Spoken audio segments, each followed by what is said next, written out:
जय हिंद दोस्तों, स्वागत है आपके अपने YouTube चैनल कन्हैया दयाल जी के पर। आज हम भारत के संविधान का भाग 2 यानी नागरिकता पढ़ेंगे। आज हम आर्टिकल 5 से लेके आर्टिकल 11 तक एक एक आर्टिकल को डिटेल में समझेंगे।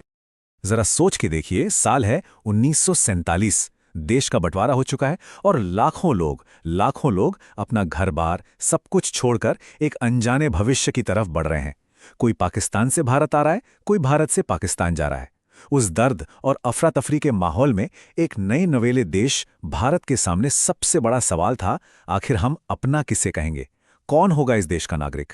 यही वो सवाल है जो हमारे संविधान के भाग 2 की नींव है।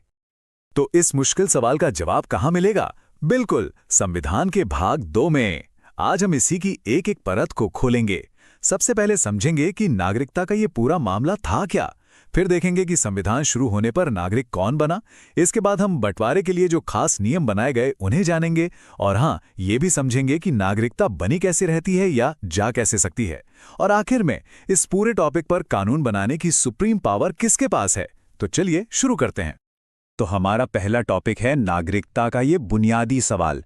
संविधान का भाग 2, जिसमें अनुच्छेद 5 से 11 तक आते हैं, इसी के बारे में है। और यहाँ एक बहुत जरूरी बात याद रखनी है, भारत ने ब्रिटेन से एकल नागरिकता का कॉन्सेप्ट लिया। इसका मतलब क्या है? इसका मतलब है कि आप सिर्फ और सिर्फ भारत के नागरिक हैं, किसी राज्य के नहीं, जैसे उत्तर प्रदेश या तमिलनाडु के।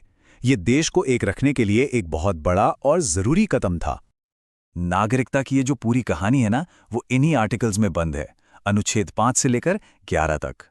हर आर्टिकल एक पजल के टुकड़े जैसा है, जिसे एक खास प्रॉब्लम को सॉल्व करने के लिए बनाया गया था।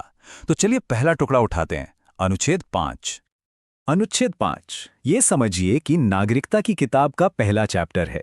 ये हमें सीधे उस दिन पर ले जाता है जब हमारा संविधान लागू हुआ था, 26 जनवरी 1950। यह आर्टिकल बस इतनी सी बात बताता है कि भाई उस दिन, उस एक पल में कौन कौन भारत का नागरिक माना जाएगा। तो उस दिन नागरिक बनने के लिए क्या चाहिए था? बड़ा सीधा साधा हिसाब था। पहली और सबसे जरूरी शर्त थी अधिवास, मतलब आप भारत को ही अपना परमानेंट घर मानते हो। ये तो कंपल्सरी था।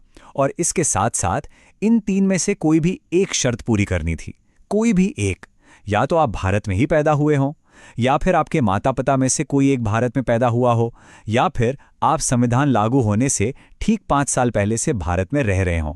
बस हो गया। ठीक है, तो अनुच्छेद 5 तो उन लोगों के लिए था जो आराम से भारत में रह रहे थे। लेकिन उन लाखों लोगों का क्या जिनकी जिंदगी बंटवारे के तूफान में उजड़ गई थी? उनके लिए नॉर्मल नियम काम नहीं कर सकते थे। उनके लिए चाहिए थे खास नियम। और यहीं आते हैं अनुच्छेद 6, 7 और 8। ये सिर्फ कानून के आर्टिकल्स नहीं हैं, ये उस दर्द को संभालने की एक कोशिश है। सबसे पहले बात करते हैं उन लाखों लोगों की जो अपना घर, जमीन, यादें, सब कुछ पाकिस्तान में छोड़कर एक नई उम्मीद के साथ भारत आए थे। अनुच्छेद 6 इन्हीं लोगों को नागरिकता देने के लिए बनाया गया था। लेकिन इस कहानी में एक तारीख है जो हीरो की तरह है और सब कुछ तय करती है। वो जादुई तारीख थी 19 जुलाई 1948। इस दिन से दोनों देशों के बीच आने जाने के लिए परमिट सिस्टम लागू हो गया था। तो नियम एकदम सीधा था, जो लोग इस तारीख से पहले भारत आ गए उन्हें ऑटोमेटिकली नागरिक मान लिया गया। लेकिन जो इसके बाद आए उन्हें एक प्रोसेस से गुजरना पड़ा। उन्हें रजिस्ट्रेशन करवाना था और कम से कम 6 महीने भारत में रहना था, ये साबित करने के लिए कि वो यहीं बसना चाहते हैं। ये सब इसलिए जरूरी था ताकि सब कुछ एक सिस्टम से हो। अब एक और उलझी हुई सिचुएशन को देखते हैं। उन लोगों का क्या जो 1 मार्च 1947 के बाद भारत से पाकिस्तान चले तो गए, लेकिन वहां जाके उन्हें लगा कि ये बहुत बड़ी गलती हो गई और वो वापस भारत आना चाहते थे। क्या उनके लिए रास्ते बंद हो चुके थे? इसी का जवाब देता है अनुच्छेद 7। और यही हमारे संविधान की खूबसूरती दिखती है। जवाब था नहीं, दरवाजा बंद नहीं है। अनुच्छेद 7 ने कहा कि अगर कोई अपनी गलती सुधार कर वापस आना चाहता है तो उसका स्वागत है। हाँ, उन्हें भी परमिट और रजिस्ट्रेशन के प्रोसेस को फॉलो करना था, लेकिन उनके लिए वापसी का रास्ता खुला रखा गया था। अच्छा, अब उन लोगों का क्या जो आज़ादी के समय भारत में थे ही नहीं बल्कि किसी और देश में रह रहे थे? अनुच्छेद 8 उनके लिए था। नियम ये था कि अगर आपके माता पिता या दादा दादी में से किसी का भी जन्म अविभाजित भारत में हुआ था, तो आप जिस भी देश में हैं वहां की इंडियन एम्बेसी में जाकर खुद को रजिस्टर करवा सकते थे और भारत के नागरिक बन सकते थे। ये अपने लोगों को वापस अपनी जड़ों से जोड़ने का एक बहुत अच्छा तरीका था। तो अब तक हमने ये समझ लिया कि संविधान के शुरू में नागरिकता मिली कैसे। लेकिन अब अगला बड़ा सवाल ये है कि क्या ये नागरिकता हमेशा बनी रहेगी या इसे खोया भी जा सकता है? इन्हीं सवालों के जवाब हमें अनुच्छेद 9 और 10 में मिलते हैं।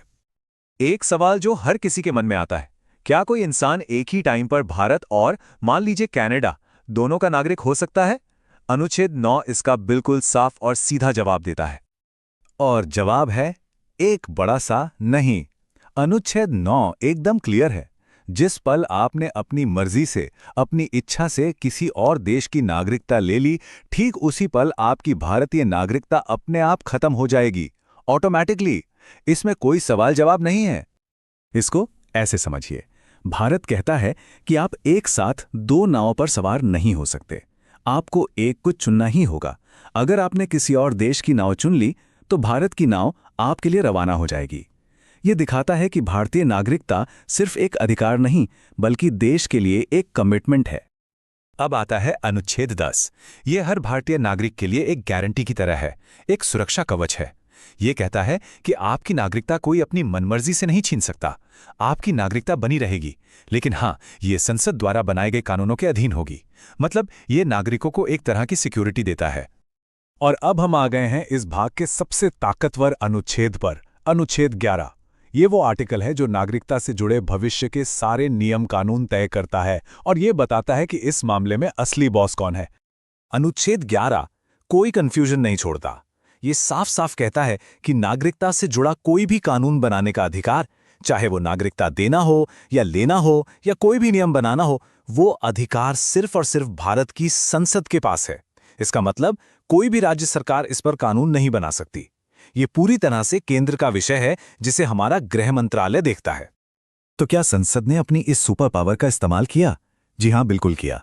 1955 में संसद ने एक बहुत बड़ा कानून पास किया, भारतीय नागरिकता अधिनियम 1955।